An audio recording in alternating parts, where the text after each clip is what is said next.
Beveik metus Nvidia patogiai užėmė pirmaujančią poziciją pasaulinėje rinkoje dėl savo dirbtinio intelekto lustų, kurie naudojami visur, nuo ChatGPT iki pažangių duomenų centrų. Tačiau dabar Apple susigrąžino pirmąją vietą. Jos rinkos vertė siekia apie 4,88 trilijono JAV dolerių, aplenkdama Nvidia, kurios vertė siekia 4,86 trilijono JAV dolerių.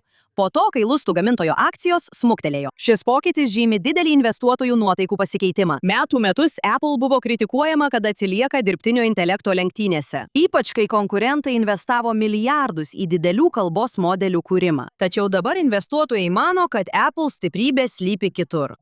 Užuot kūrusi didžiausius dirbtinio intelekto modelius, tikimasi, kad Apple pelnysis iš dirbtinio intelekto per savo plačią ekosistemą – iPhone telefonus, paslaugas ir techninės įrangos atnaujinimus. Praėjusį mėnesį pristatyta atnaujinta Siri, sukurta tam, kad taptų daug išmanesnė ir labiau suasmeninta, naudojant gausybę duomenų, kurie jau saugiai laikomi vartotojų įrenginiuose. Ir nors Apple vėl yra viršūnėje, analitikai sako, kad tai toli gražu nėra Nvidia istorijos pabaiga. Bendrovė vis dar dominuoja dirbtinio intelekto infrastruktūros rinkoje. Jos grafiniai procesoriai palaiko didžiąją dalį šiandieninio generatyvinio DI bumo. Vietoj to, ekspertai sako, kad svarbiau yra tai, jog DI investicijų bumas plečiasi. Atminties lustų gamintojai, tokie kaip Micron ir Pietų Korėjos SK Hynix, taip pat pritraukia milijardus, nes investuotojai dairosi ne tik į tradicinius technologijų milžinus. DI lenktynės nesulėtėja.